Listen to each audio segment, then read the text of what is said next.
Assalamualaikum warahmatullahi wabarakatuh. Bismillahirrahmanirrahim. Innal hamdalillah nahmaduhu wa nasta'inuhu wa nastaghfiruh wa na'udzu billahi min shururi anfusina wa sayyiati a'malina.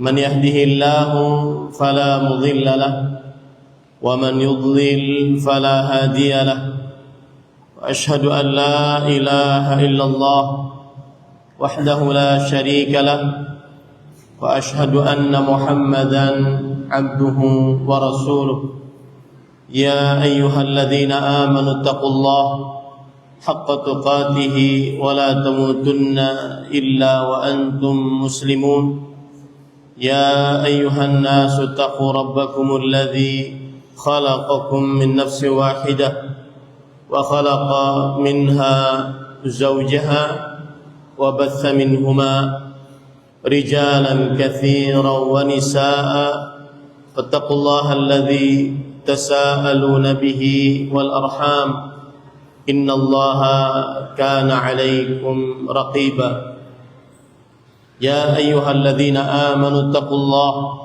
وقولوا قولا سديدا يصلح لكم أعمالكم ويغفر لكم ذنوبكم ومن يطع الله ورسوله فقد فاز فوزا عظيما أما بعد فإن أصدق الحديث كتاب الله وأحسن الهدي هدي محمد صلى الله عليه وعلى آله وسلم وشر الأمور محدثاتها وكل محدثة بدعة وكل بدعة ضلالة وكل ضلالة في النار.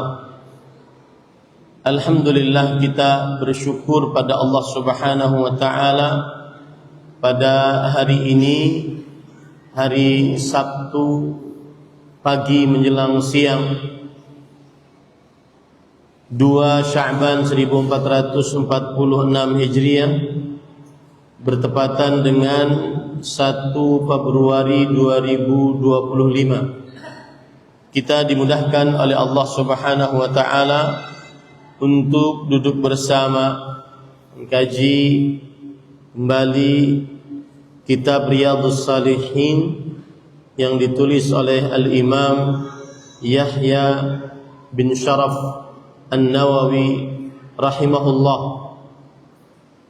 Salawat dan salam semoga selalu Allah berikan kepada Nabi kita Muhammad sallallahu alaihi wa ala alihi wasallam, pada keluarga beliau, para sahabat, serta orang-orang yang mengikuti beliau sampai hari kiamat kelak. Dengan nama-nama Allah yang husna dan sifat-sifatnya yang ulia, kita berdoa, Allahumma inna nas'aluka ilman nafi'an wa rizqan tayyiban wa amalan mutaqabbala. Allahumma anfa'na bima 'allamtana wa 'allimna ma yanfa'una wa zidna ilma. Allahumma inna na'udzubika min ilmin la yanfa' ومن قلب لا يخشع ومن نفس لا تشبع ومن دعاء لا يسمع اللهم آمين. Ahibati fillah, afanillah wa iyyakum. Bapak ibu saudara-saudari yang saya cintai karena Allah, semoga Allah Subhanahu wa taala selalu memberikan afiat kepada kita di dunia dan di akhirat.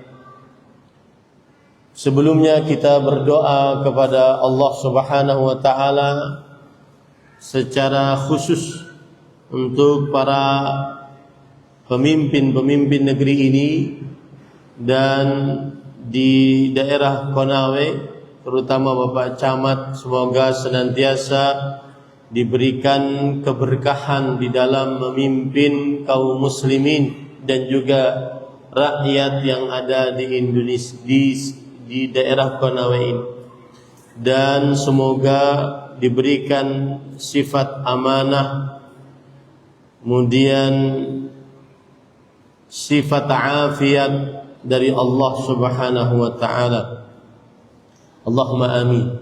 Ahibati fillah, afanillahu wa iyyakum. Tema kita adalah bab yang kelima dari kitab Riyadhus Shalihin, babul muraqabah.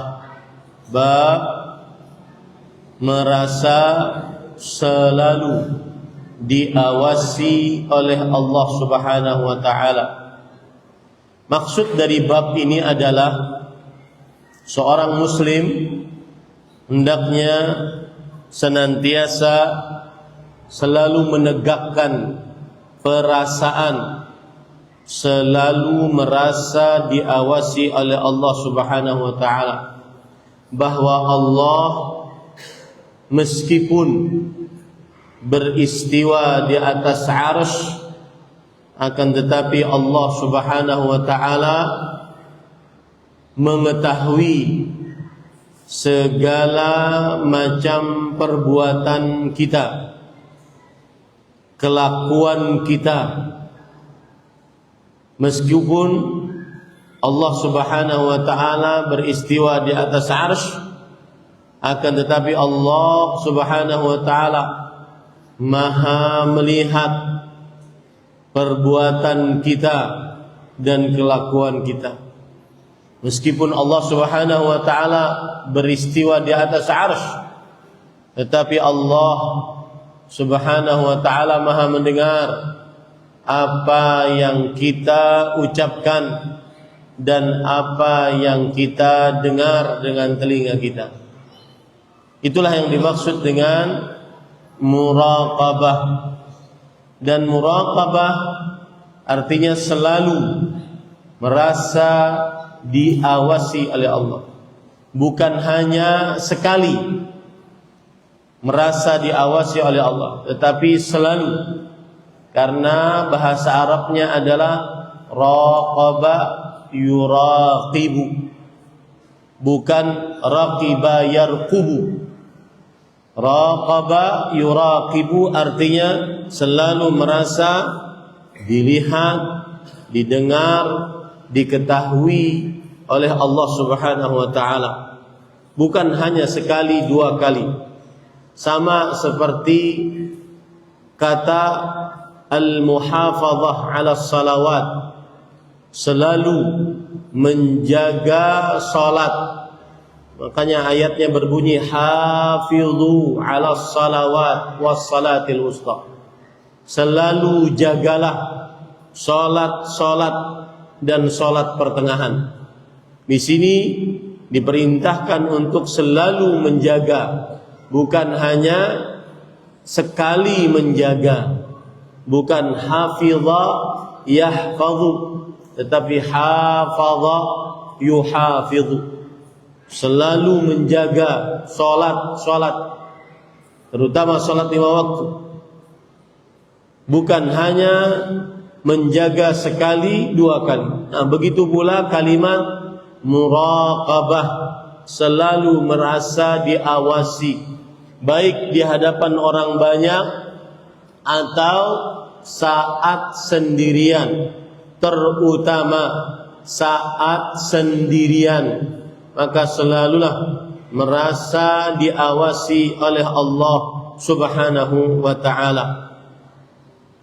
Dan sebelum saya membaca dalil-dalil yang disebutkan oleh penulis Al-Imam An-Nawawi, Abu Zakaria Yahya bin Sharaf An-Nawawi, maka saya ingin menyebutkan bahwa di zaman sekarang pembicaraan tentang muraqabatullah sangatlah penting, karena mudahnya seseorang bermaksiat, melalaikan perintah, melanggar larangan. Mudah di zaman sekarang, terutama saat sendirian. Maka saya katakan mengangkat tema dalam tabligh akbar ini, babul muraqabah, selalu merasa diawasi oleh Allah, adalah sangat penting, terutama di zaman sekarang. Kenapa? Karena taisirul ma'siyah, mudah seseorang untuk bermaksiat. Kemudian qillatul a'wan 'alal khair, sedikitnya teman-teman yang bisa diajak untuk bekerja sama di dalam kebaikan dan ketakwaan. Para ikhwan yang dirahmati oleh Allah,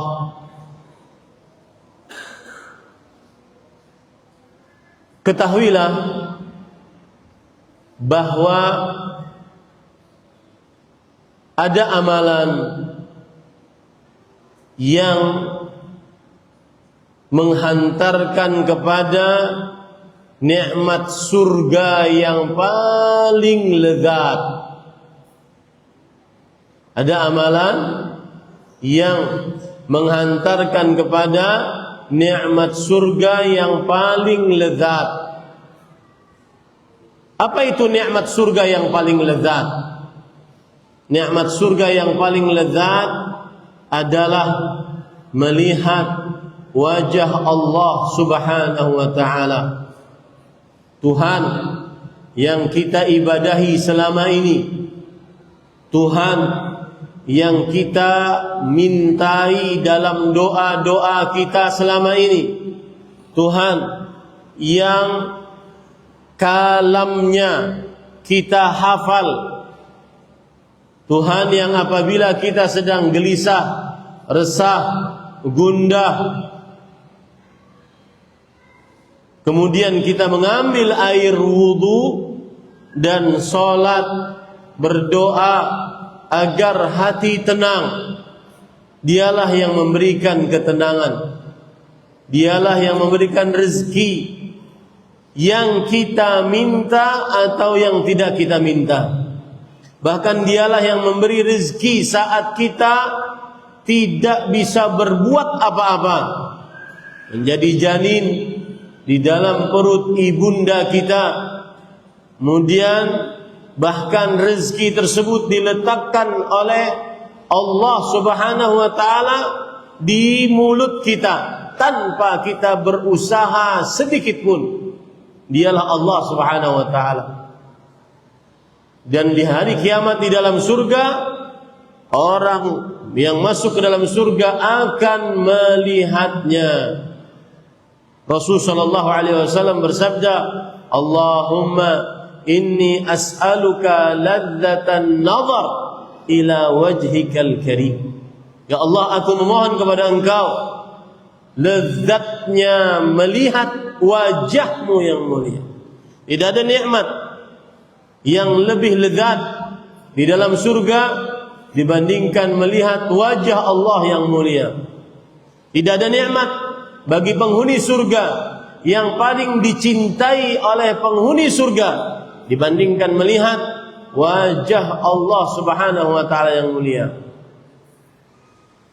Di dalam hadis Rasul sallallahu alaihi wasallam bersabda, Allah berfirman kepada penghuni surga ketika penghuni surga masuk ke dalam surga, ya ahlal jannah, wahai penghuni surga, hal azidukum syai'an, wahai penghuni surga, maukah aku tambahkan kepada kalian nikmat? Kemudian penghuni surga mengatakan, ayyu syai'in afdalu min hadha? Adakah sesuatu yang lebih istimewa daripada nikmat yang sudah kami rasakan ini? Alam tubayyid wujuhana wa tunajjina minan nar wa tudkhilana al-jannah. Bukankah engkau telah memberi cahaya pada wajah kami? Bukankah engkau telah menyelamatkan kami dari neraka, memasukkan kami ke dalam surga? Adakah lebih istimewa daripada ini? Fayakshifu anhumul hijab. Maka kemudian Allah membuka hijabnya. Wa hijabuhun nur, dan hijab Allah Subhanahu wa ta'ala adalah cahaya. Kemudian fama syai'un ahabba ilaihim minan nazari ila wajhillah subhanahu wa ta'ala. Maka bagi penghuni surga tidak ada sesuatu nikmat yang paling mereka sukai dibandingkan melihat wajah Allah subhanahu wa ta'ala. Nikmat surga mengalahkan seluruh nikmat. Nikmat melihat wajah Allah di surga mengalahkan seluruh nikmat. Mengalahkan melihat bidadari, bergaul dengan bidadari, mengalahkan mendapatkan rumah, kebun yang indah di dalam surga, mengalahkan mendapatkan makanan, minuman, buah-buahan yang ada di dalam surga. Timbul pertanyaan, apa amalan untuk mendapat melihat wajah Allah subhanahu wa ta'ala? Jawabannya adalah muraqabatullah bil ghaib, merasa diawasi oleh Allah, terutama saat sendirian. Selalu merasa dilihat oleh Allah, selalu merasa didengar, diperhatikan oleh Allah subhanahu wa ta'ala. Itulah amalan agar seseorang mendapatkan nikmat yang paling lezat di dalam surga, nikmat yang paling disukai oleh penghuni surga, melihat wajah Allah subhanahu wa ta'ala. Allah berfirman di dalam surat Qaf, man khasyar rahmana bil ghaib wa jaa biqalbin munib udkhuluha bisalam dzalika yaumul khulud lahum fiha ma yasha'un wa ladaina mazid. Yang artinya, siapa yang merasa takut kepada Allah saat sendirian, merasa diawasi oleh Allah saat sendirian, dan di hari kiamat dia datang dengan hati yang penuh menghadap kepada Allah, dikatakan kepadanya, masuklah kalian ke dalam surga dengan keselamatan. Itulah hari penuh kekekalan. Mereka akan mendapatkan apa saja yang mereka inginkan di dalam surga. Dan kami, kata Allah subhanahu wa ta'ala, memiliki tambahan. Dan tambahan yang dimaksud adalah yang disebutkan dalam hadis tadi yang sudah saya sebutkan. Hal turiduna an azidakum syai'an? Maukah kalian aku tambahkan nikmat kepada kalian, wahai penghuni surga? Tambahannya adalah melihat wajah Allah. Amalannya adalah merasa selalu diawasi oleh Allah, walau terutama saat sendirian.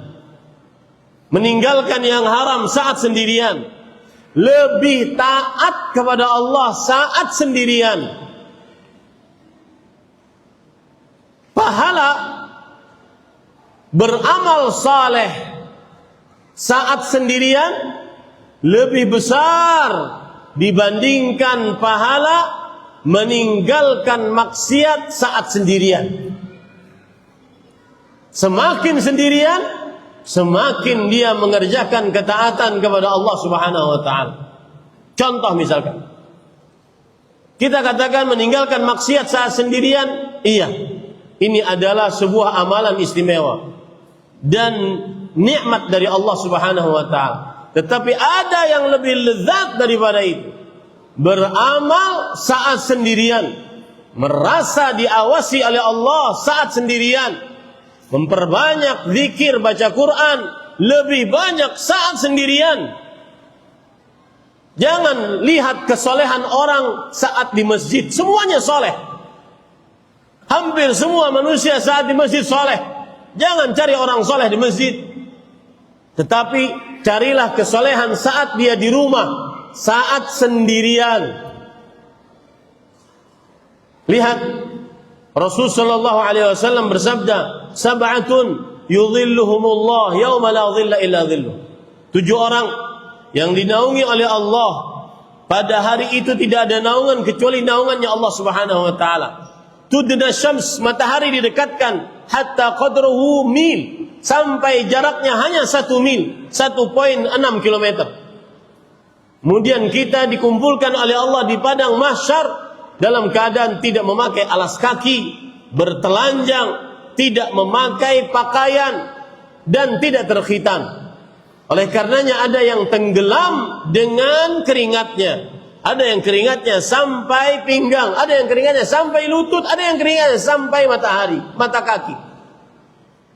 Saat itu ada orang-orang yang selamat, dinaungi oleh Allah. Pada hari itu tidak ada naungan Allah Subhanahu naungan kecuali naungannya Allah Subhanahu wa taala. Siapa mereka? Yang muraqabatullah, yang merasa diawasi oleh Allah, terutama beribadah saat sendirian.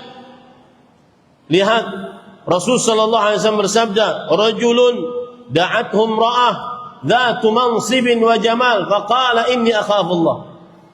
Seorang yang diajak oleh seorang perempuan untuk berzina. Perempuannya memiliki kecantikan dan memiliki kedudukan. Kenapa memiliki kedudukan? Karena kalau dia memiliki kedudukan, tidak ada yang bisa melarangnya untuk dia berbuat zina. Tidak ditangkap Satpol PP. Tetapi lelaki ini saat sendirian, dia tetap mengatakan, inni akhafullah, aku takut kepada Allah Subhanahu wa taala. Laki-laki yang pantang berkomunikasi dengan perempuan yang bukan mahramnya untuk perkara yang tidak sangat darurat. Maka orang-orang seperti ini yang man khasyar rahman bil ghaib, orang yang takut kepada Allah saat sendirian, mendapatkan mazid. Kami memiliki pahala tambahan, nikmat tambahan, yaitu melihat wajah Allah Subhanahu wa taala. Laki-laki yang pantang berhubungan, chat, WA, video call, atau apapun alat komunikasi di zaman sekarang yang begitu mudahnya, pantang untuk berhubungan dengan lawan jenis yang bukan mahramnya untuk sesuatu yang tidak sangat darurat. Mereka lah orang-orang yang mendapatkan mazid. Kenapa? Karena man khasyar rahman bil ghaib, takut kepada Allah saat sendirian. Kemudian rajulun tasaddaqa bi sadaqah fa akhfaha hatta la ta'lama shimaluhu ma tunfiqu yamin. Seseorang yang bersedekah lalu dia sembunyikan, tidak ada yang tahu. Bahkan teman terdekatnya tidak ada yang tahu. Sampai tangan kirinya tidak mengetahui apa yang disedekahkan oleh tangan kanannya. Ini adalah amalan yang saat sendirian. Kemudian yang ketiga, rajulun dzakarallaha khalian fafadat 'ainah. Seorang yang berzikir kepada Allah sendirian, menangisi kesalahan-kesalahannya yang telah lalu sendirian, tanpa setelahnya membuat status, tidak ada jepretan foto, tidak ada video.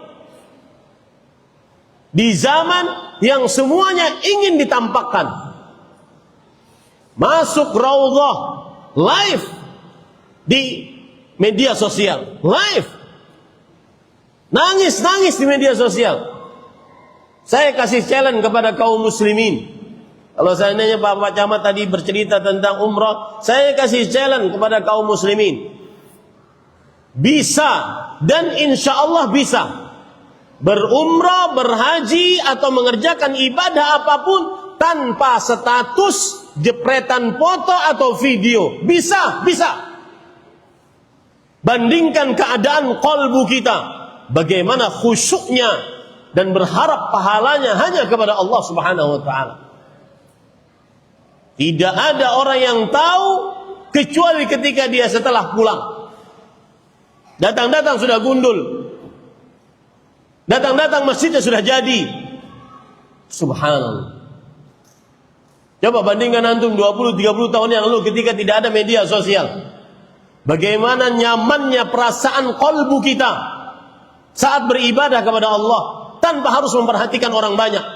tanpa harus membacai. Saat di dalam raudhah sambil nangis. Ketika seseorang live, kemudian semakin banyak yang Masya Allah, tambah nangis.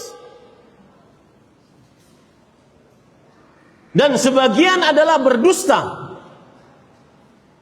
Berfoto di hadapan Ka'bah sambil mengangkat tangan seakan-akan dia berdoa, padahal sedang tidak berdoa. Dusta, bohong.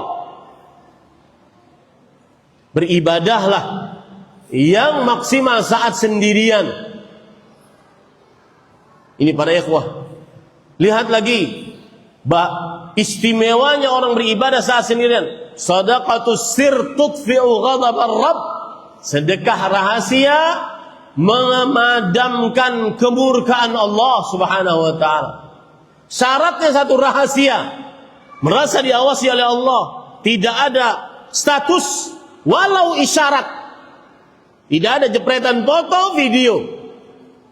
Benar-benar murni muraqabah kepada Allah Subhanahu wa taala. Ini para ikhwan yang dirahmati oleh Allah Subhanahu wa taala.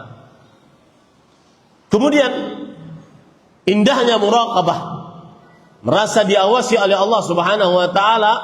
Yang lain adalah seorang yang dahulunya bermaksiat, kemudian dia bertobat kepada Allah. Nah, kita katakan bertobatlah kepada Allah Subhanahu wa taala.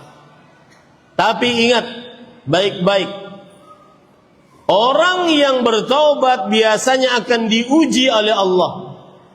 Ma min taibid yatubu min dzam illa, tidaklah seorang bertobat dari sebuah dosa kecuali Allah akan uji dia dengan maksiat yang sama yang sudah dia taubati saat sendirian. Ya, ingat baik-baik. Yang bertobat dari berzina, yang bertobat dari main wanita, yang bertobat dari melihat yang haram, dari mulai foto, video dan seterusnya, yang bertobat dari main judi online tidak ada yang tahu, yang bertobat, maka hati-hati, Allah akan uji dia dengan maksiat yang sama tapi saat sendirian juga, agar diketahui apakah maksiatnya benar, apakah taubatnya benar atau tidak. Kalau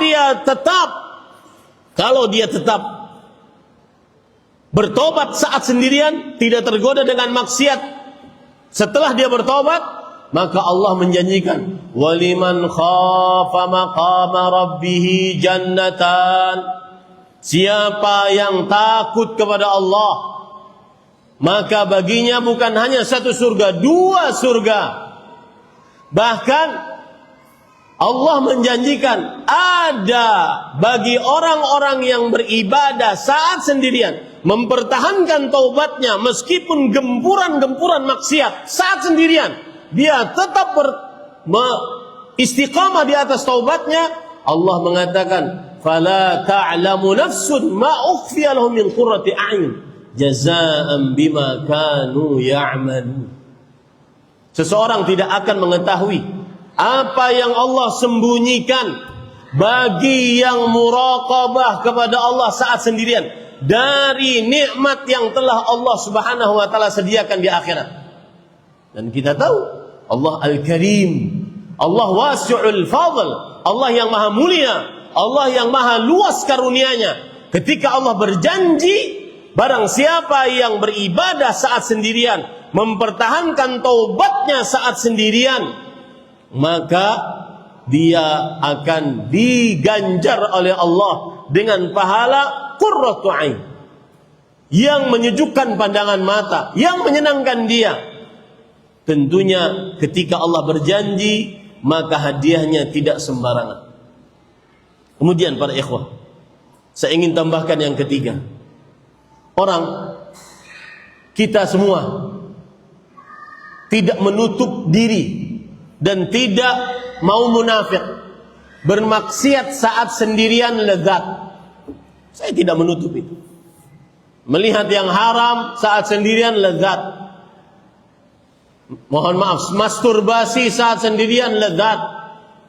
berhubungan dengan perempuan yang bukan mahram sendirian lezat.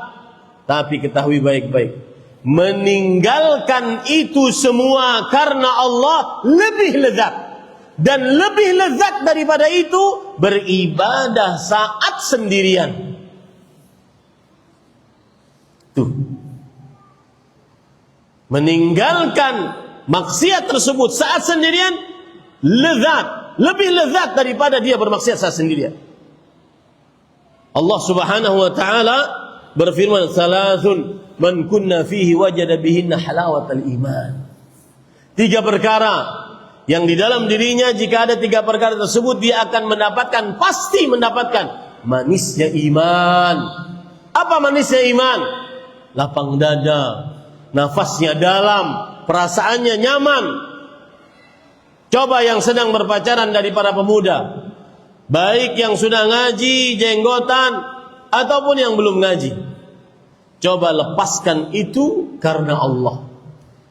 Kita berpisah karena Allah. Kalau ada jodoh, maka Allah akan menyatukan kembali.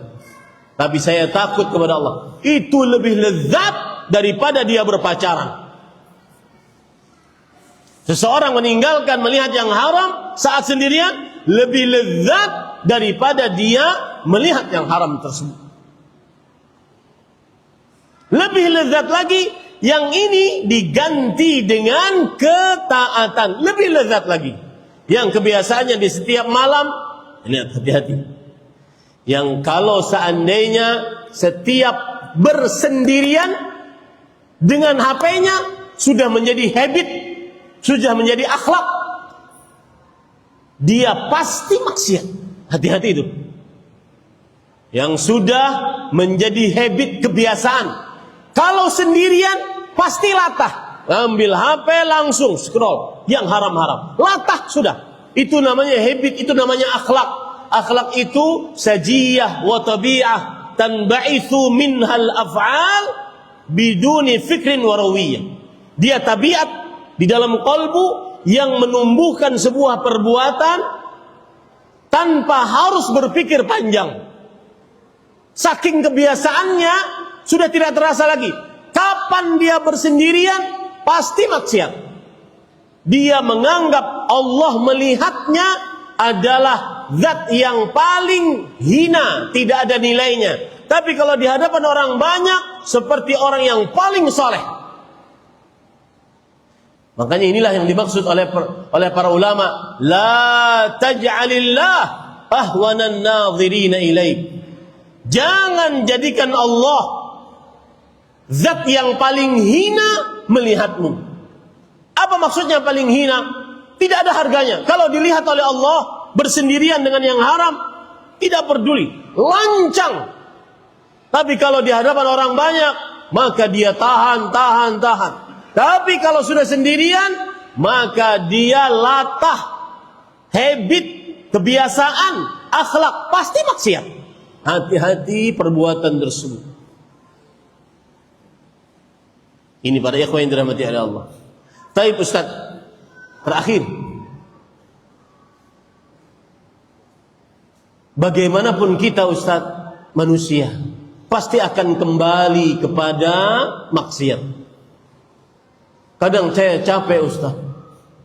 Saya pernah kajian seperti ini, ada pemuda setelah itu mengejar saya di luar masjid.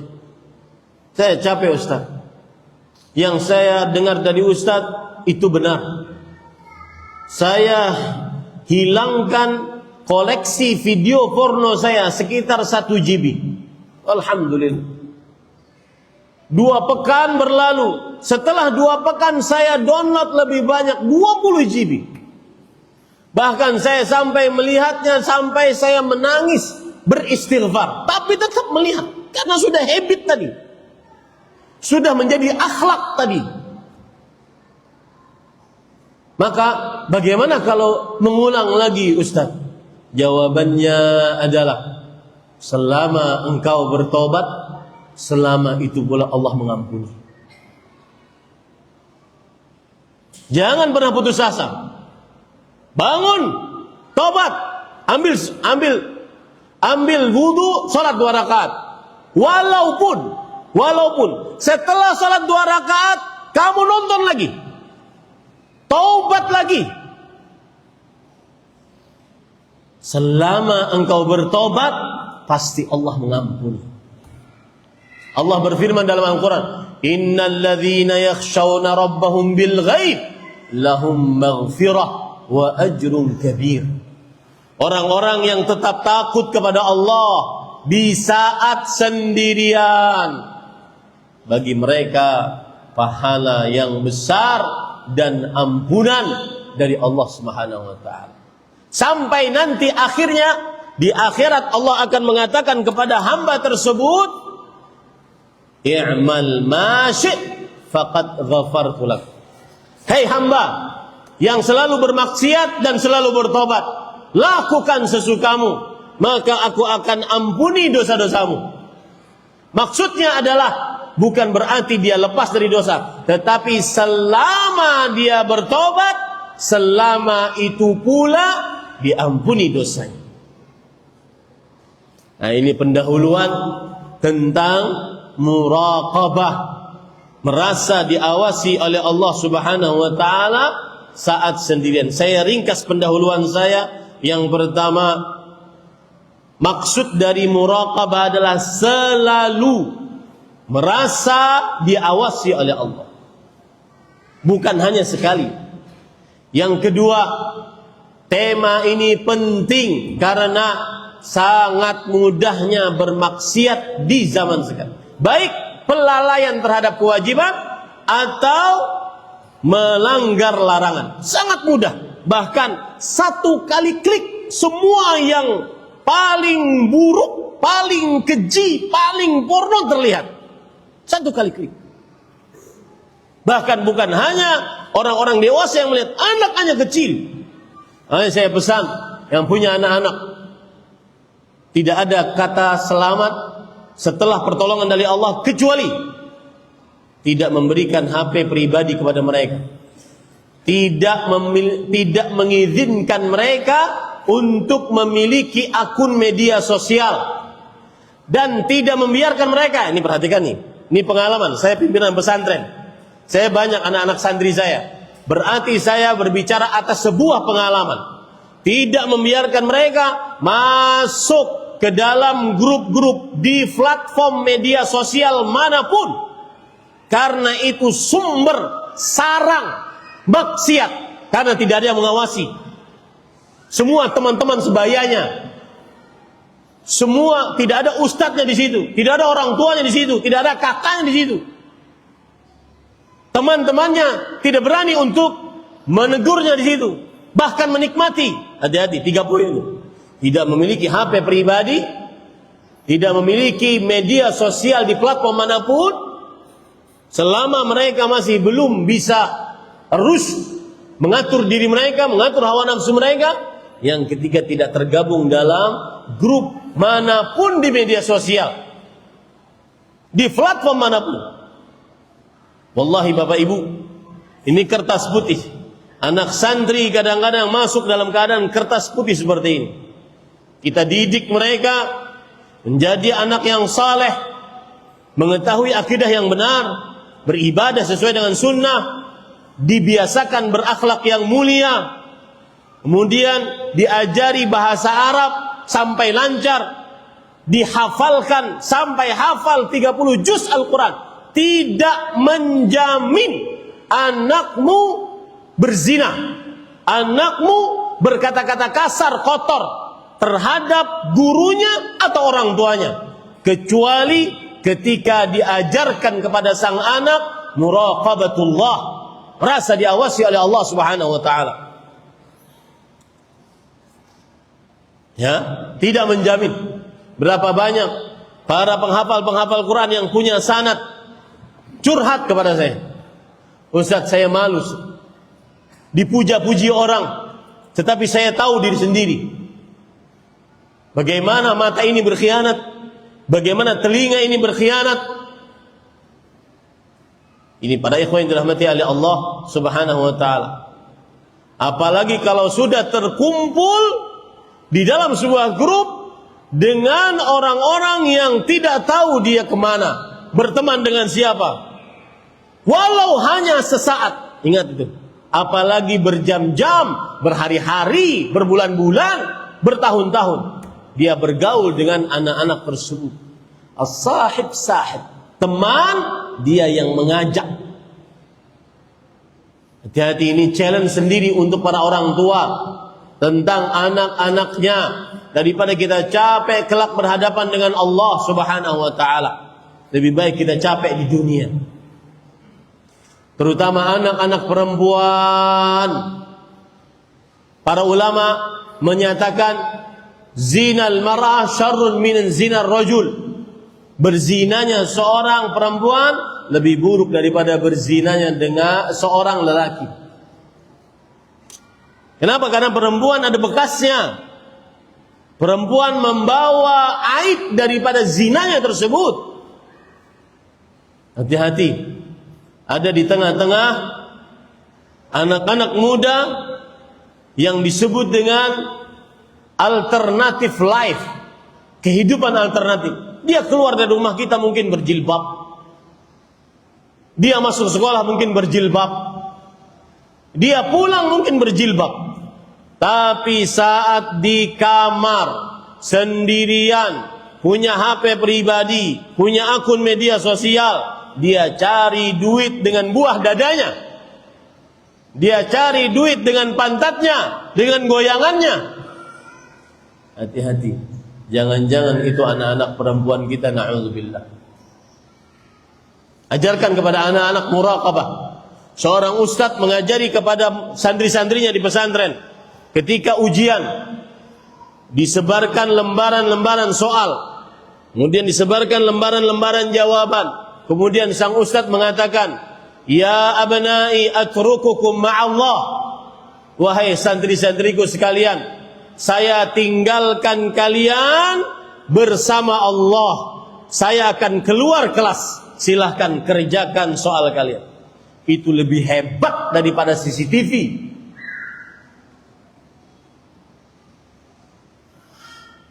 Ajari anak kita muraqabah kepada Allah subhanahu wa ta'ala. Takut kepada Allah. Dan ini yang diajarkan oleh orang-orang saleh.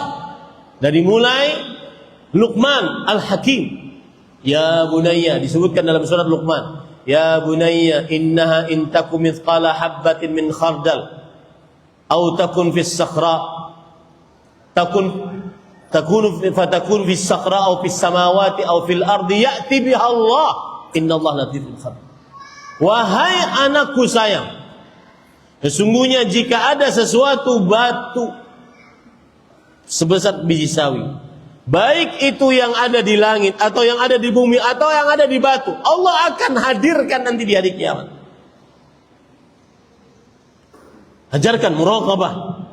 Rasul sallallahu alaihi wasallam berkata kepada Abdullah bin Abbas ketika beliau bonceng Abdullah bin Abbas yang masih muda, seperti anak-anak yang sekarang bermain. Ya gulam, ihfazillah yahfazka. Wahai anakku sayang, jagalah Allah, Allah akan menjaga. Ajari itu, tanamkan dari mulai semenjak dini. Muraqabatullah. Maka niscaya dia akan selamat.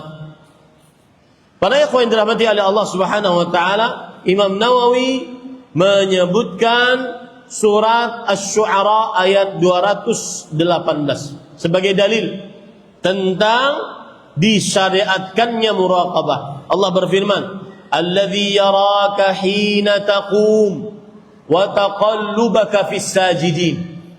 Yang artinya, dialah Allah yang melihatmu saat kamu tegak berdiri salat dan saat kamu sujud bersama orang-orang yang sujud.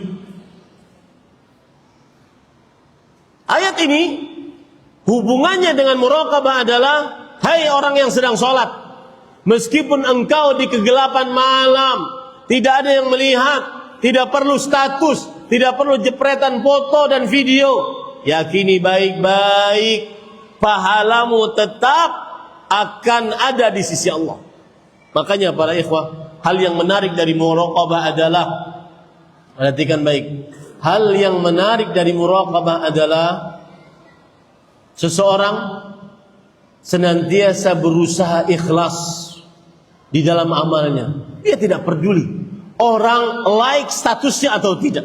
Dia tidak peduli seseorang dilihat manusia atau tidak, dicatat namanya atau tidak, diketahui oleh orang atau tidak. Tapi dia yakin, innallaha la yudhi'u ajral muhsinin. Allah tidak akan menyia-nyiakan pahala orang-orang yang berbuat ihsan. Ihsan sinonim dari muraqabah. Semakin rahasia, semakin suka. Nah, saya pesan nih imam-imam, ya, kalau ingin memperpanjang sholatnya, tuh di rumah. Adapun di masjid, maka secukupnya. Di belakangmu ada orang tua, anak kecil, orang lemah, bayi-bayi yang menangis, secukupnya. Kalau ingin memperpanjang sholat, di rumah sana. Lebih ikhlas, lebih muraqabah kepada Allah Subhanahu wa ta'ala. Sekali lagi, sifat muraqabah menjadikan kita senantiasa tetap beramal saleh, istiqamah di atas amal saleh, dilihat orang ataupun tidak dilihat orang, dipuji manusia ataupun tidak dipuji manusia. Kenapa? Karena kita yakin bahwa Allah melihat, Allah mendengar, Allah mengetahui amalan ibadah kita. Kemudian salah satu hal yang menjadi dalil yang disebutkan oleh Imam An-Nawawi, yaitu Allah berfirman dalam Al-Quran, wa huwa ma'akum aina ma kuntum. Surah Al-Hadid ayat 4. Dan dia Allah bersama kalian dimanapun kalian berada. Lihat, hati-hati. Yang dimaksud pada ayat ini bukan berarti Allah di mana-mana. Bukan berarti Allah bersama kita. Maksudnya wahdatul wujud. Kita adalah Allah, Allah adalah kita. Bukan. Ayat ini kata Imam Ibn Abdul Bar, dengan kesepakatan para ulama, yang dimaksud ayat ini adalah Allah beristiwa di atas arsy dan ilmunya di mana-mana. Dengan kesepakatan para salafus saleh. Itu ayat yang kedua yang dibawakan oleh penulis. Kemudian ayat yang ketiga, surat Ali Imran ayat 5. Innallaha la yakhfa 'alaihi syai'un fil ardi wala fis sama. Sesungguhnya tidak ada sesuatu apapun. Syai' itu Pak adalah a'ammul umum. Sesuatu yang umum dari seluruh yang umum. Tidak ada sesuatu apapun yang tersembunyi di sisi Allah, baik di langit ataupun di bumi. Kemudian ayat yang selanjutnya, para ikhwan yang dirahmati oleh Allah, surat Ghafir ayat 19. Ya'lamu kha'inatal a'yun wa ma tukhfis sudur. Yang artinya Allah mengetahui mata-mata yang berkhianat. Zaman sekarang tidak ada pengkhianatan. Zaman sekarang terang-terangan. Apa maksud mata yang berkhianat? Ketika seorang lelaki melamar seorang perempuan, datang ke keluarga perempuan. Di hadapannya ada keluarga perempuan yang laki-laki, dan ada si perempuan yang ingin dia lamar. Ketika keluarga perempuan tidak menoleh kepadanya, dia menoleh matanya kepada si perempuan tersebut. Ketika keluarga si perempuan menoleh kepada dia, dia pura-pura menundukkan. Itulah mata yang berkhianat. Zaman sekarang nggak ada mata berkhianat.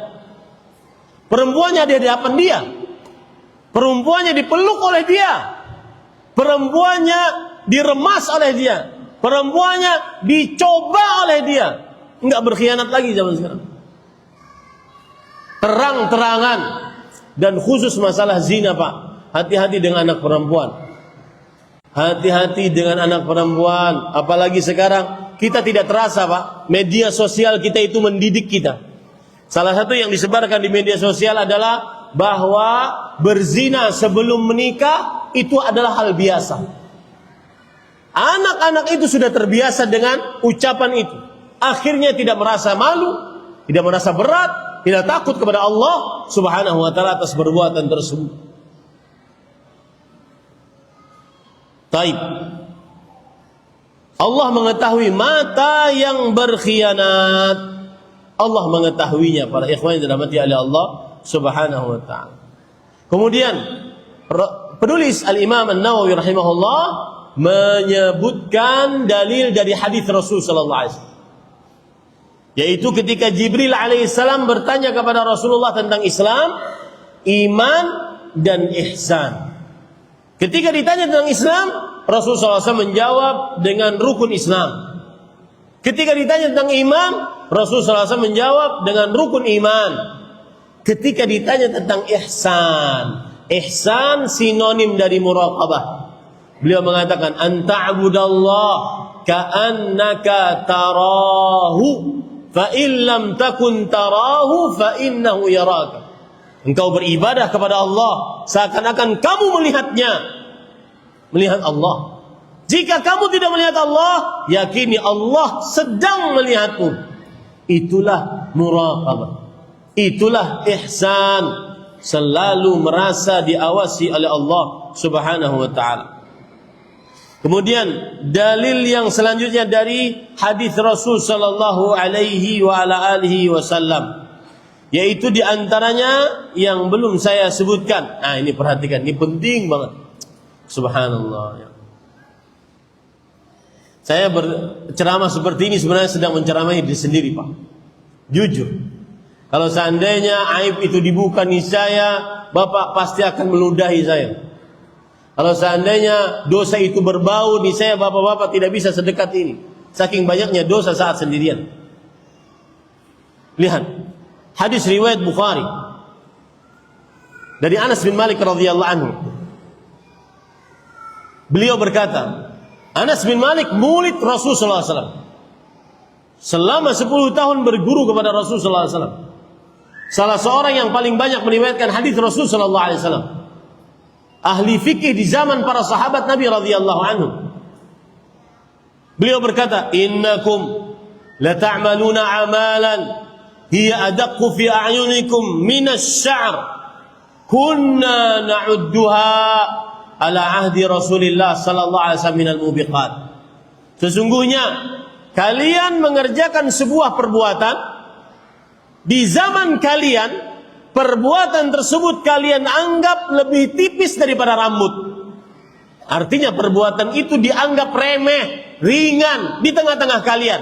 Padahal di zaman kami para sahabat, kami menganggap amalan tersebut adalah termasuk dosa besar yang membinasakan. Dosa besar yang membinasakan. Hati-hati para ikhwah. Di sini ada poin penting. Yang pertama, sesuai dengan tema kita, merasa diawasi oleh Allah. Jangan bermudah-mudah bermaksiat saat sendirian. Yang kedua, ini penting.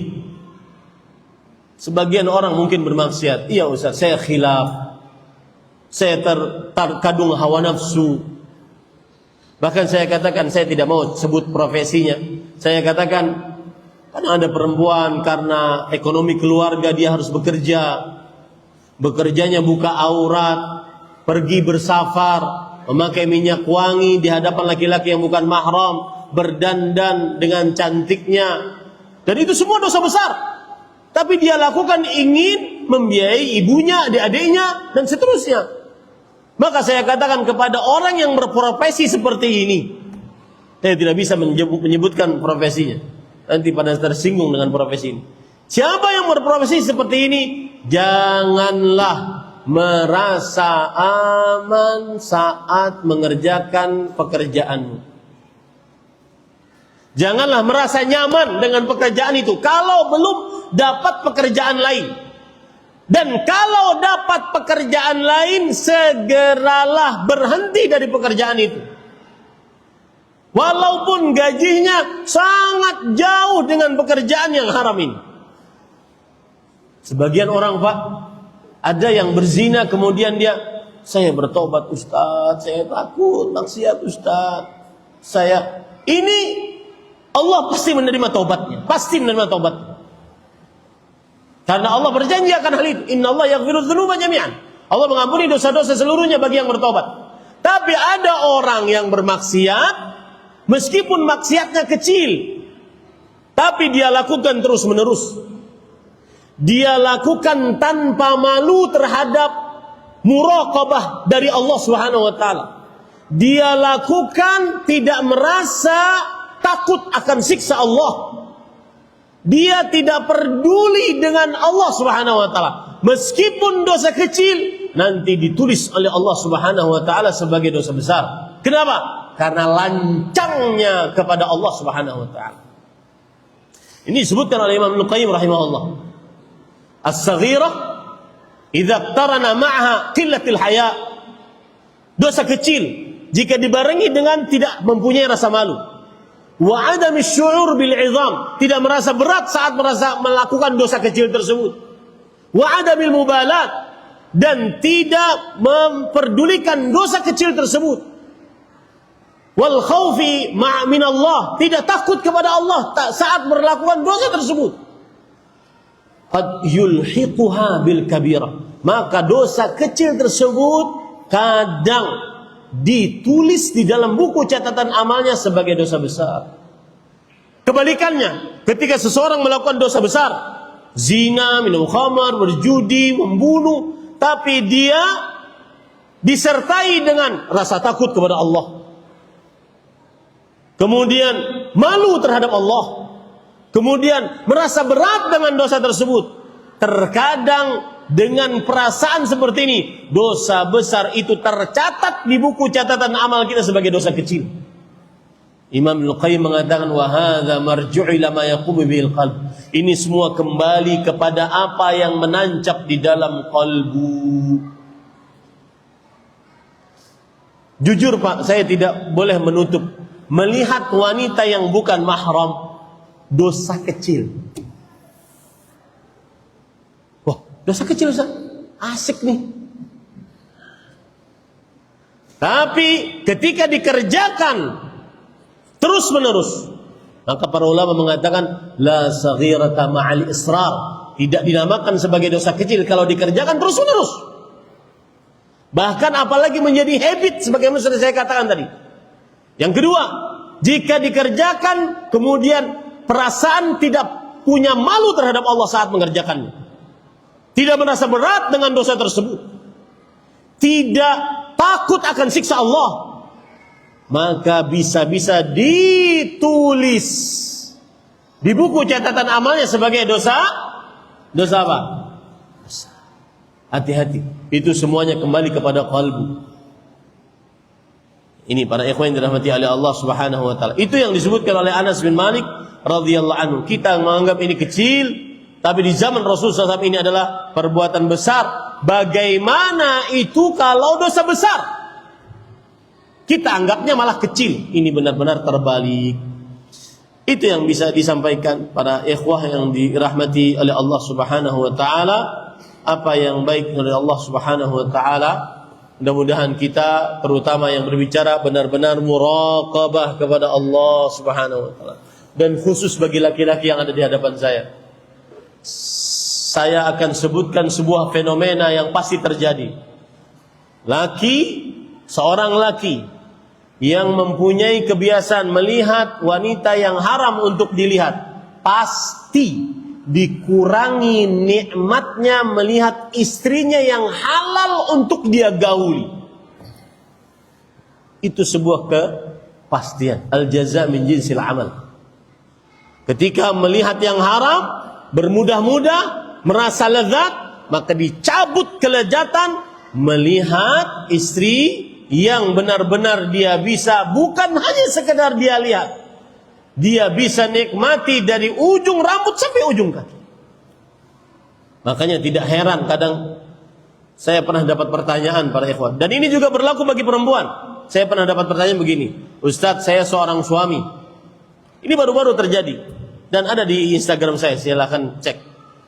Saya seorang suami, 6 tahun ini Ustaz, saya bergaul dengan istri saya hanya 4 kali, 6 tahun. Apa sebabnya? Istri saya pecandu film porno. Lihat, kebalikan dari itu, laki-laki yang kebiasaan melihat wanita yang haram pasti akan dicabut kenikmatan melihat istrinya yang halal untuk pasti. Itu disebut oleh para ulama syu'mul ma'siyah, buruknya sebuah kemaksiatan. Mudah-mudahan kita dijaga oleh Allah Subhanahu wa taala dan beriman dengan sebenar-benar iman, terutama saat kapan, Pak? Sendiri. Benar-benar iman. Karena semua yang kita lihat, semua yang kita tonton akan dihadapkan kita pada hari kiamat. Wa wajadu ma 'amilu hadiran wa la yadhlimu rabbuka ahad. Mereka akan mendapati apa yang mereka kerjakan nampak di hadapan mereka kelak di hari kiamat. Ini yang bisa disampaikan. Masih ada waktu 10 menit. Jika ada yang ingin bertanya, dipersilahkan. Habis itu kita ingin kembali lagi ke Kendari. Silakan Bapak. Ada mic? Nah, mungkin maju di sini Pak ya.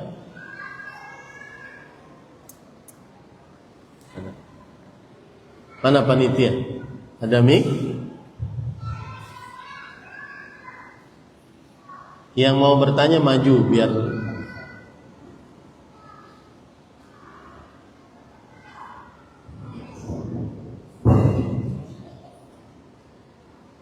dipegang kabelnya mungkin. Terima kasih atas kesempatan yang diberikan kepada saya. Saya akan bertanya seperti ini. Hal yang saya terjadi di saya akan menjawab. Ada orang artinya berzina, lantas mempengaruhi setelah hamil. Menjadikan yang orang mengambil tahu kita dengan kita sehingga kita dengan kita hal tempat kaitan jadi kami akan ada di sini nanti saya adalah sampai setelah hari sampai ada diadakan yang saya yang saya tanyakan apakah ada bisa bagaimana orang anak ini kan anak kita orang masyarakat berkeluar dulu menikah dan dengan mereka soal perempuan anak mereka keluar lagi. Ya. Terima kasih Pak atas pertanyaan-pertanyaannya bagus dan ini banyak terjadi di tengah masyarakat. Hati-hati ya. Ada seorang perempuan dan laki-laki berzina. Perempuannya akhirnya hamil. Kalau perempuannya itu perawan, maka tidak boleh dinikahi oleh laki-laki saat hamilnya.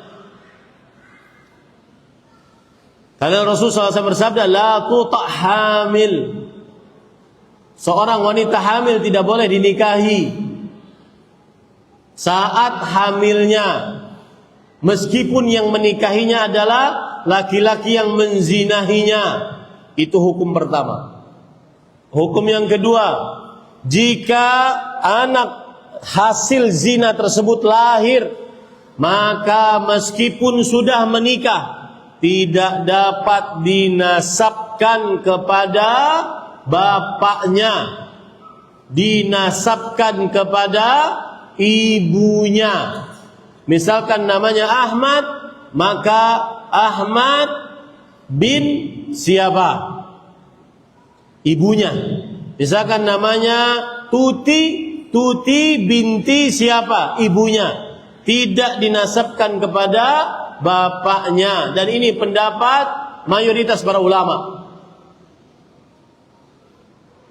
Baik. Selesai urusan ini. Ustaz, sekarang saya baru bertanya, sedangkan anak-anak ini sudah beranak pinak, bagaimana statusnya ini? Ini perlu juga perhatian agar kita menuntut ilmu agama. Jangan sampai bodoh terhadap agama kita, terutama anak-anak perempuan. Jangan bodoh tentang urusan menjaga kesucian kemaluannya. Termasuk di dalamnya yang sering terjadi, seorang istri dicerai oleh suaminya berkali-kali, dirujuk berkali-kali. Ini hati-hati, karena perempuan membawa perasaan. Sedikit dikasih hadiah, sedikit dirayu, rayuan gombal, langsung mau dirujuk, padahal sudah ditalak berkali-kali. Padahal dalam agama Islam batasan talak cuma 3, talak bain kubra. Ini termasuk masalah. Jawabannya, kalau seandainya tadi kita kembali ke permasalahan awal, seorang perempuan, laki-laki berzina, perempuannya hamil, maka kita katakan tidak boleh dinikahi perempuan ini sampai melahirkan. Kemudian anak yang dilahirkan tidak boleh dinasabkan kecuali kepada ibunya, karena dia anak zina. Kemudian jika sudah terjadi bahwa nanti anak ini menikah, diwalikan oleh si bapaknya ini, bagaimana? Kan dia bukan walinya. Paham ya? Maka perhatikan, jika pernikahannya sudah lama, dari hasil pernikahan anak zina ini dia menikah dengan orang lain, kemudian menghasilkan anak-anak, anak ini pun hasilkan anak lagi, terus seperti itu, maka yang seperti ini disebut dengan nikah syubhat. Dan nikah syubhat yang ini sah. Anak-anak hasilnya dinasabkan kepada bapaknya tidak mengapa, agar tetap terjaga keturunan, Pak. Meskipun yang nikah pertama ini dia tidak bisa dikatakan sah. Paham maksud saya? Karena sudah kadung nih. Sedangkan kita harus menjaga keturunan. Maka nikah yang ini menghasilkan anak yang ini, menghasilkan cucu yang ini, dan seterusnya, itu adalah nikah syubhat. Paham ya Pak? Dan nikah syubhat, nasab anaknya boleh dinasabkan kepada bapak. Ini Bapak Ibu, saudara-saudari yang dimuliakan oleh Allah. Taib, ada lagi tadi yang angkat tangan di sini? Sudah? Taib. Pertanyaan pertama, bagaimana hukum open donasi dalam kaitannya untuk memenuhi kebutuhan dalam organisasi atau perkumpulan ikhwah penyelenggara jenazah, misal peralatan mengkafani hingga pengadaan kendaraan operasional? Jawabannya tidak mengapa, asalkan digunakan sebaik-baiknya memang untuk kepentingan kaum muslimin. Rasul sallallahu alaihi wasallam tadi malam atau tadi pagi, tadi malam saya baca hadis. Beliau kedatangan beberapa orang dari keturunan Mudhar, cuma memakai kain yang menutupi tubuhnya, tidak ada bawahannya. Jadi kain dari atas dimasukkan ke dalam lehernya, kemudian menutupi tubuhnya saja. Kemudian mereka ikut berperang. Sedih Rasulullah SAW melihat mereka. Kemudian Rasulullah SAW menyebutkan ayat. Kemudian Rasulullah SAW memerintahkan untuk bersedekah kepada mereka. Akhirnya para sahabat bersedekah dengan pakaian dan dengan harta. Ini tidak mengapa, asalkan amanah dan bukan untuk kepentingan pribadi. Wallahu a'lam. Yang terlarang adalah ketika itu untuk kepentingan pribadi, tidak ada pertanggungjawaban, itu yang terlarang. Wallahu a'lam. Bagaimana hukum menerima alat dan bahan mengkafani diri keluarga duka, ataupun terkadang keluarga juga menitipkan uang materi kepada penyelenggara jenazah meskipun sudah kami tolak? Maka jawabannya, jika keluarga yang sedang berduka memberikan kepada organisasinya untuk keperluan jenazah meskipun bukan keluarganya, tidak mengapa. Ya, tidak mengapa, karena itu untuk keperluan kaum muslimin yang lain. Tetapi asal hukumnya, seorang jenazah muslim semestinya dia diselenggarakan pengurusan jenazahnya dari hartanya. maka itu diperbolehkan. Wallahu a'lam. Bagaimana hukum bersedekah namun ditumpahkan karena untuk memotivasi orang lain, ditampakkan? Jawabannya boleh. Bersedekah ditampakkan boleh. Allah berfirman, in tubdus sadaqat fa ni'mahi. Jika kalian memperlihatkan sedekah, maka bagus. Wa in tukhfuha wa tu'tuha al-fuqara fa huwa khairul lakum. Tetapi jika kalian sembunyikan dan berikan kepada orang miskin, itu lebih baik. Ya, tidak mengapa sedekah diperlihatkan, tetapi seharusnya seafdalnya adalah disembunyikan. Apalagi kalau seandainya ingin memberikan contoh kepada yang lain, maka ini tidak mengapa. Wallahu a'lam. Apakah bermaksiat dalam kondisi apapun, entah itu saat sendirian, apakah itu termasuk dari takdir buruk kita? Iya, takdir buruk. Semuanya sudah ditakdirkan oleh Allah. Ya, semuanya. Hatta yang berzina takdir Allah. Yang enggak sholat takdir Allah. Yang kafir takdir Allah. Halo, mau apa kalian? Saya tahu pertanyaan di balik ini. Kenapa? Karena kalau sudah takdir ya sudah Ustaz, berarti kita enggak berdosa. Enggak. Semua yang terjadi di muka bumi ini tidak keluar dari takdir Allah dan kuasa Allah. Tidak keluar. Sampai iblis takdir Allah. Abu Lahab takdir Allah itu. Abu Jahal takdir Allah. Tetapi seorang muslim tidak boleh bersandar kepada maksiat untuk dengan takdir Allah Subhanahu wa taala. Kenapa? Karena Allah sudah menyediakan seluruh fasilitas agar tidak bermaksiat. Allah menurunkan kitab suci, Allah mengutuskan para rasul, Allah Subhanahu wa taala menerangkan mana jalan yang baik, jalan yang buruk. Lah, kemudian kenapa dia memilih jalan yang buruk? Salah dia berarti. Jadi berhak Allah menghukumnya. Wallahu a'lam. Bagaimana tata cara taubat yang benar menurut Al-Quran dan Sunnah? Maka jawabannya ada 5. Ini kalau sudah kotak makanan jalan, ceramah saya jadi kabur. Ya, saya termasuk orang yang paling tidak suka ketika ceramah ada kotak infak lewat. Kenapa? Karena saya dari tadi teriak-teriak itu agar bapak ibu mendengarkan saya. Bapak sudah mendengarkan saya, ibu khusyuk mendengarkan saya lewat kotak makanan. Maka akhirnya tidak khusyuk. Lewat kotak infak akhirnya tidak khusyuk. Tapi tidak mengapa, bagi aja. Saya juga bagi. Bercanda ya. Baik. Bagaimana dengan suami yang apa tadi? Oh ya. Nah kan lupa kan? Ini kadang-kadang kotak makanan ini. Ya. Hah? Ya. Syarat tobat pada ikhwan yang dirahmati oleh Allah ada 5. Yang pertama, ikhlas hanya karena Allah.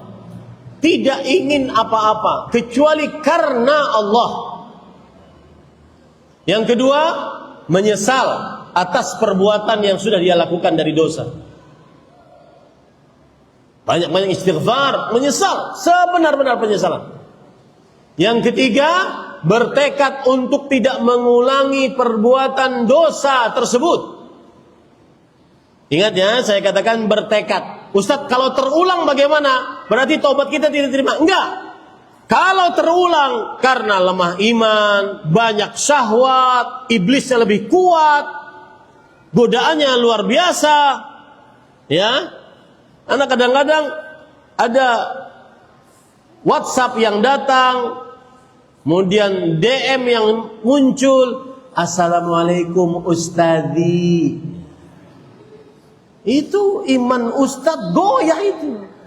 Kalau sudah ada Ustadzi, jangankan antum, goyah iman kita. Ya. Maka kalau terjadi lagi, maka teruslah bertobat. Bertekad untuk tidak mengulangi bukan berarti tidak pernah melakukan dosa lagi, enggak. Itu malaikat nanti jadinya. Yang keempat adalah memutuskan dosa itu segera mungkin. Saya beri contoh ya Pak. Ada orang mengatakan kepada saya, Ustaz, alhamdulillah saya resign dari bekerja di perbankan riba. Saya katakan alhamdulillah, bersyukur kepada Allah, semoga istiqamah. Cuma Ustaz, tahun depan. Nggak boleh. Kenapa ya akhi tahun depan? Jangan-jangan antum mati besok. Karena kata dia, cicilan mobil masih banyak. Nggak bisa. Harus hentikan saat itu juga. Yang kelima adalah bertobatnya harus pada waktu tobat yang diterima. Kapan itu? Sebelum mati dan sebelum hari kiamat. Itulah 5 syarat untuk bertobat kepada Allah Subhanahu wa ta'ala. Bagaimana dengan suami yang hobi olahraga di tempat umum yang banyak wanita, tidak sempurna menutup auratnya? Siapa itu, Bu? Mana suaminya? Sini. Jawabannya para ikhwah yang dirahmati oleh Allah Subhanahu wa ta'ala, nasihati suaminya. Jadi begini Ibu, kalau kita dapati suami itu sedang menyimpang, maka tugas kita adalah menjadi tim kerja agar suami lurus kembali. Kalau bahasa orang-orang di kota-kota besar, supporting system. Ya, sistem ini sistem. Ya, jadi jadilah ibu, para istri sebagai supporting system bagi suaminya. Bukan malah dimarahin suaminya. Kenapa olahraga di sana Ki? Banyak perempuan lewat. Jangan dimarahin. Tapi, Mas, kita olahraga di sini saja berdua.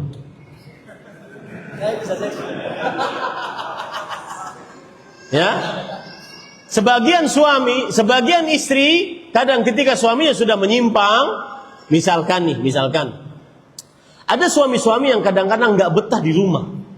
Sudah bekerja dari jam 8 sampai jam 4. Habis itu jam 5 sampai jam 6 main futsal. Habis itu habis isya jam 8 sampai jam 10 badminton. Nggak betah di rumah. Maka pada saat itu jangan dimarahi suaminya. Tetapi jadilah supporting system bagi sang suami. Agar tetap di rumah. Bagaimana caranya? Macam-macam. Ya, macam-macam. Saya takut berkata-kata agak vulgar nanti. Sudah sediakan makan yang paling enak. Habis itu berdandan dengan dandanan yang seperti saudari malam pertama dengan suami. Pakai pakaian yang sangat disukai oleh suami. Itu yakin tidak akan kemana-mana suaminya. Ya. Jadi sebagian istri kadang-kadang dia marah, murka kepada suaminya melakukan kesalahan. Kenapa? Karena kemudian dia tidak mengajak suaminya, ayo bertobat. Jangan di situ olahraganya. Melihat yang haram nantinya, ayo di sini saja. Tetap bisa berolahraga, tetap bisa dengan maksimal dia melayani suaminya. Semoga bermanfaat. Wallahu a'lam. Kira-kira itu yang bisa disampaikan. Apa yang baik dari Allah Subhanahu wa taala. Saya berterima kasih kepada DKM Masjid Al-Muhajirin yang sudah menyediakan fasilitas untuk kajian tabligh akbar di Konawe, dan juga Bapak Camat yang semoga selalu diberkahi oleh Allah Subhanahu wa taala, dan juga para kaum muslimin yang hadir pada tabligh akbar ini, dan mudah-mudahan kita bisa berkumpul kembali di dalam majelis ilmu yang lain. Dan kalau tidak berjumpa di dalam majelis ilmu yang lain, saya ucapkan sampai jumpa di surga firdausnya Allah Subhanahu wa taala. Kita cukupkan dengan kafaratul majlis. Subhanakallah bihamdik, asyhadu an la ilaha illa anta astaghfiruka wa atubu ilaik. Wassalamualaikum warahmatullahi